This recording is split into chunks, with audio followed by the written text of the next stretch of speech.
Good morning बच्चों, एक बार आपका फिर से स्वागत है ऑनलाइन क्लासेस के अंदर। हम बात कर रहे थे 17 नंबर चैप्टर की। 17 नंबर चैप्टर में हमने जो प्रमुख अंतरिक्ष अभियान थे उनकी बात कर रहे थे। कुछ और भी हैं।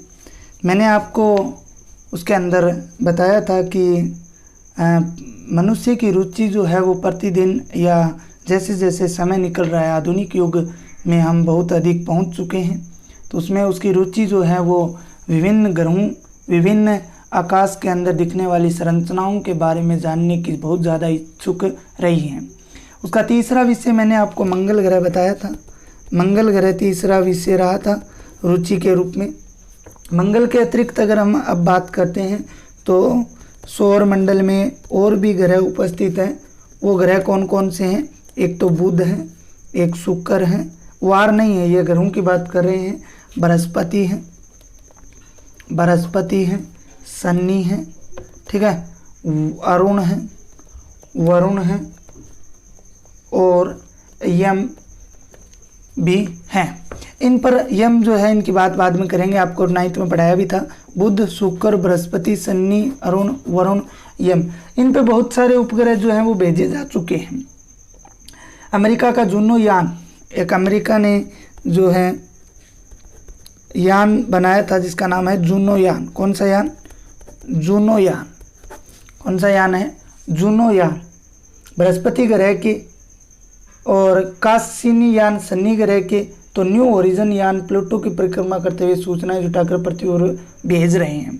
कि अमेरिका का जूनो यान तो है वो तो किस पे काम कर रहा है? बृहस्पति ग्रह पर। किस पे? बृहस्पति ग्रह से भेज रहा है सूचनाएं। इसी प्रकार कासिनी यान जो है वो कहाँ से भेज रहा है सूचनाएं? शनि ग्रह से भेज रहा है। इसी प्रकार अगर हम बात करें न्यू होरिजन जो यान है वो प्लेटो की परिक्रमा करते हुए सूचनाएं जो पृथ्वी पर भेज रहे हैं। सौरमंडल के ग्रहों के साथ गैलीलियो, फोबास, टाइटन, यूरोपा आदि उपग्रहों का अध्ययन भी किया गया है। यह अभी जो मैंने नाम लिए जैसे गैलीलियो, फोबोस, टाइटन, यूरोपा, ये दो नाम तो टाइटन और यूरोपा तो आ चुके हैं पहले। ये क्या है? उपग्रह हैं। इनकी भी जानकारियां जो हैं वो जुटाई जा रही हैं। इन पे भी जो अध्ययन है वो किया जा रहा है। इन उपग्रहों में मानव की रुचि का प्रमुख कारण इन पे जीवन होने का पता लगाना है। वैज्ञानिक क्यों इनके बारे में जानने के इच्छुक हैं? क्योंकि यहाँ पे जीवन है या नहीं है, उस जीवन के बारे में जानने के लिए वैज्ञानिक उत्सुक हैं और इन पे लगातार अध्ययन जो है वो कर रहे हैं। सूर्य भी अंतरिक्ष में मानव के अध्ययन का विषय है। पृथ्वी पर जीवन के पनपने का विकसित होने का सूर्य से आने वाली जो विकिरण है वो जीवन का मुख्य कारण है।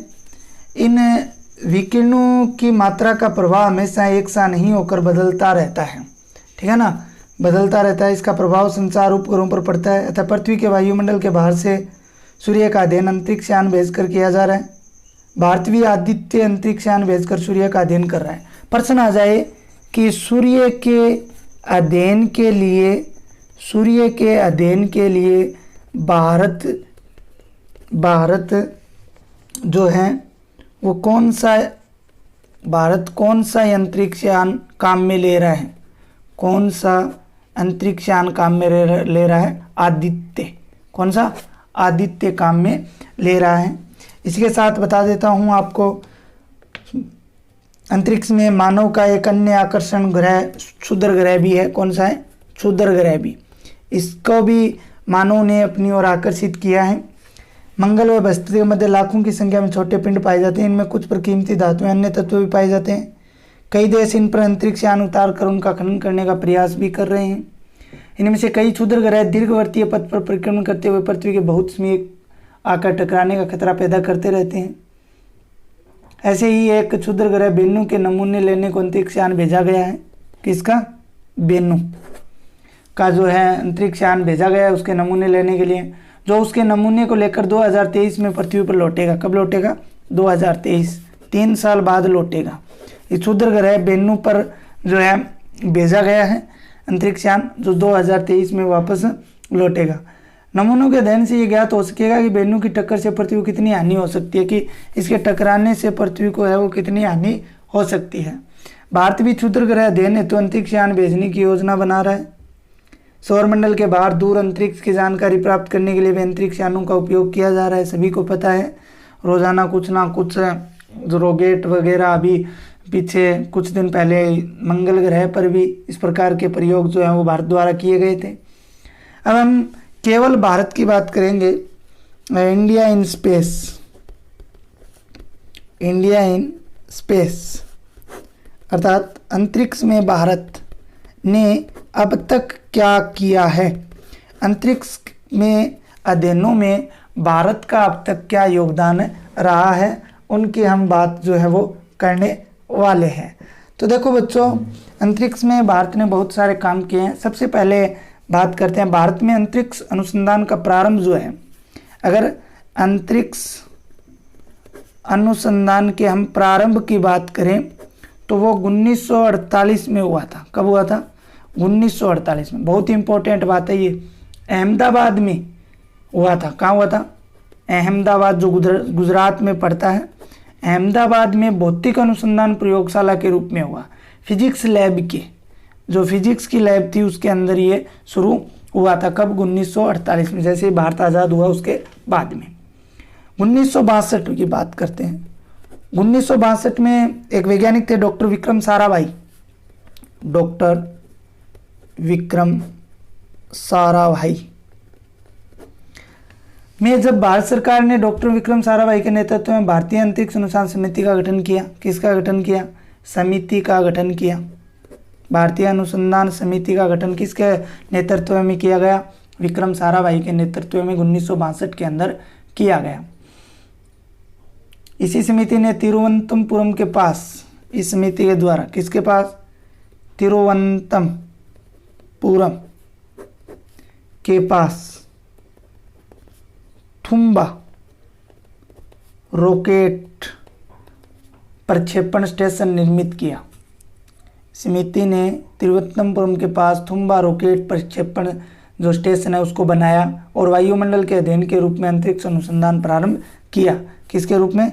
वायुमंडल के अध्ययन को है वो शुरू किया, का अध्ययन जो है वो शुरू किया।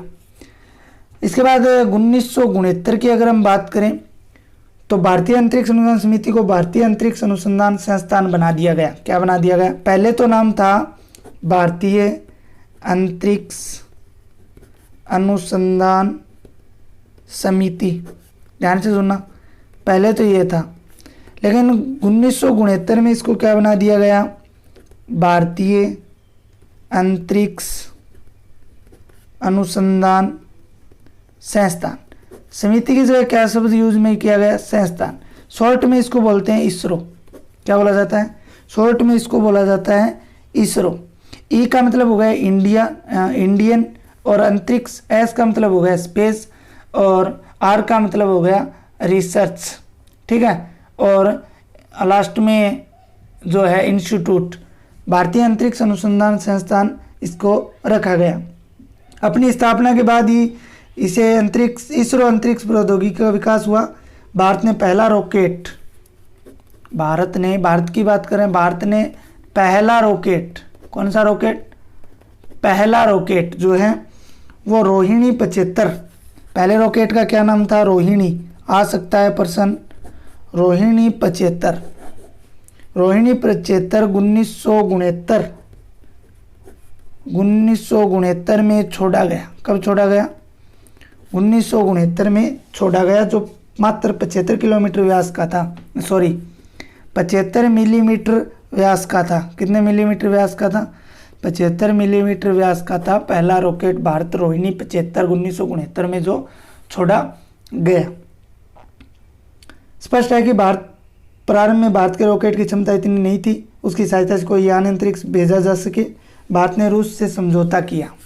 फिर भारत के पास इतनी शक्तियाँ नहीं थी तो भारत ने रूस के साथ समझौता किया और 1975 के अंदर समझौता करने के बाद 1975 के अंदर रूसी रॉकेट की सहायता से पहला अंतरिक्ष यान पता होगा, आपने नाम सुना होगा, पहला ही अंतरिक्ष यान आर्यभट्ट अंतरिक्ष में भेजा। भारत के पास देखिए पहले 75 मिलीमीटर व्यास का जो वो पहला रॉकेट था रोहिणी 75, वो भेजा गया, लेकिन अंतरिक्ष यान को आकाश के अंदर भेज सके, अंतरिक्ष में भेज सके, ऐसा कोई साधन भारत के पास नहीं थे। तो उन्होंने रूस के साथ समझौता किया और 1975 के अंदर रूसी रॉकेट की सहायता से पहला अंतरिक्ष यान आर्यभट्ट जो है वो अंतरिक्ष में भेजा, अर्थात रूस की सहायता ली। इसके बाद अगर हम बात करें तो आर्यभट्ट द्वारा सफलतापूर्वक उड़ान कर पृथ्वी की कक्षा में स्थापित होने के साथ भारत ने अंतरिक्ष अनुसंधान के क्षेत्र में अमेरिका, रूस, जर्मनी, चीन, फ्रांस, इंग्लैंड, ऑस्ट्रेलिया, कनाडा व जापान, इटली के बाद विश्व में 11वां स्थान बना लिया था। कौन सा 11वां स्थान? यह 1975 में रूस की सहायता से अंतरिक्ष यान आर्यभट्ट भेजा। यह पृथ्वी की कक्षा के चक्कर लगाकर सफलतापूर्वक वापस आ चुका था, इसलिए भारत ने अब पूरी दुनिया के अंदर अपना 11वां स्थान बना लिया था। किन देशों के बाद? अमेरिका, रूस, जर्मनी, चीन, France, England, Australia, Canada, Japan व इटली के बाद 11वां स्थान बनाया था। इसके बाद भारत ने भास्कर श्रृंखला के 2 उपग्रह भी रूस की सहायता से भेजे थे। 1981 में एप्पल उपग्रह, कौन सा उपग्रह? एप्पल उपग्रह यूरोपियन अंतरिक्ष एजेंसी एरियन रॉकेट की मदद से भेजा। किसकी? एरियन रॉकेट की मदद से भेजा। यह पृथ्वी के 36,000 किलोमीटर ऊंचाई पर स्थापित किया गया। 36,000 किलोमीटर ऊंचाई पर स्थापित किया गया था एप्पल उपग्रह, जो यूरोपियन अंतरिक्ष एजेंसी के सहायता से भेजा गया था। इस ऊंचाई पर स्थित उपग्रह की घूर्णन गति पृथ्वी के बराबर होती है, जिससे यह भारत के साथ साथ चलकर जानकारी प्राप्त करता और भारत को भेजता। अब हम बात करें अंतरिक्ष अभियान के 2 प्रमुख रॉकेट व अंतरिक्ष यान होते हैं कि हमें पता चल चुका है कि अंतरिक्ष विज्ञान की अगर हम बात करें तो इसमें 2 चीज़ें मुख्य हैं, एक तो रॉकेट और एक अंतरिक्ष यान। 2 चीज़ें इसमें महत्वपूर्ण होती हैं, एक तो रॉकेट और एक अंतरिक्ष यान। दिवाली पर आपने रॉकेट जरूर जलाया होगा, ठीक है ना, हम भी जलाते हैं, आप लोगों ने भी जलाया होगा। और आपने देखा होगा रॉकेट में जितना अधिक बारूद होता है वो उतना ही ऊपर जाता है, कि बारूद जितना होगा, हम कोई माचिस की तिल्ली लेते हैं, उसके आगे जितना बारूद लगा होगा वो उतना ही जलेगा। उसी प्रकार रॉकेट के अंदर जितना बारूद होगा वो उतना ही ऊपर जाता है। तो रॉकेट अंतरिक्ष यान को ऊपर ले जाने वाले वाहन का काम करता है। तो इसकी क्षमता महत्वपूर्ण होती है कि इसकी क्षमता क्या है, तो यह सबसे महत्वपूर्ण है। भारत अपने रॉकेट की क्षमता बढ़ाने में सफल रहा है। भारत ने जल्दी उपग्रह प्रेक्षक वाहन 3, जिसे SLV-3 बोला जाता है, उपग्रह प्रेक्षक वाहन SLV-3 के रूप में ऐसा रॉकेट तैयार किया है जो भारतीय उपग्रहों का अंतरिक्ष में ले जाने में सक्षम था। उपग्रह प्रेक्षक वाहन 3 या SLV-3 की पहली उड़ान एस पर रही, मगर उससे सीख लेकर दूसरी उड़ान रोहिणी उपग्रह को सफलतापूर्वक जो है अंतरिक्ष में भेजा गया। अपने स्वयं के रॉकेट से अंतरिक्ष यान भेजने की क्षमता प्राप्त कर भारत विश्व में 6ठे स्थान पर आ गया था। 11वें स्थान से कौन से स्थान पर आ गया था? 6ठे स्थान पर आ गया। इसके बाद भारत ने अपने बल प्रदेश की सेवा हेतु अनेक उपग्रह अंतरिक्ष में भेजे, जो पृथ्वी कक्षा में चक्कर लगाते हुए देश के लिए भौगोलिक दूर संवेदन। भारत जल्दी ही चंद्रयान द्वितीय को चंद्रमा की कक्षा में स्थापित कर एक गाड़ी चंद्रमा की सतह पर उतारने वाला है, ठीक है, जो अभी पीछे आपने सुना था उसी की बात कर रहे हैं। तो ये कुछ बातें थी। इसके अलावा हम और बातें जो हैं इसके भारत में अंतरिक्ष के बारे में और भी पढ़ेंगे। इस प्रकार से मौसम आदि के विषयों की जानकारी जुटाकर भेज रहे हैं, जो भी उपग्रह भेजे गए हैं। Radio, Doordarshan, television, internet, telemedicine, दूर शिक्षा आदि के संचालन में मदद कर रहे हैं। आप लोग सोचते हैं टेलीविज़न कैसे चल रहा है, इंटरनेट क्या है, टेलीमेडिसिन क्या है, तो ये सब इन उपग्रहों की वजह से ही संभव हो पाया है, ठीक है।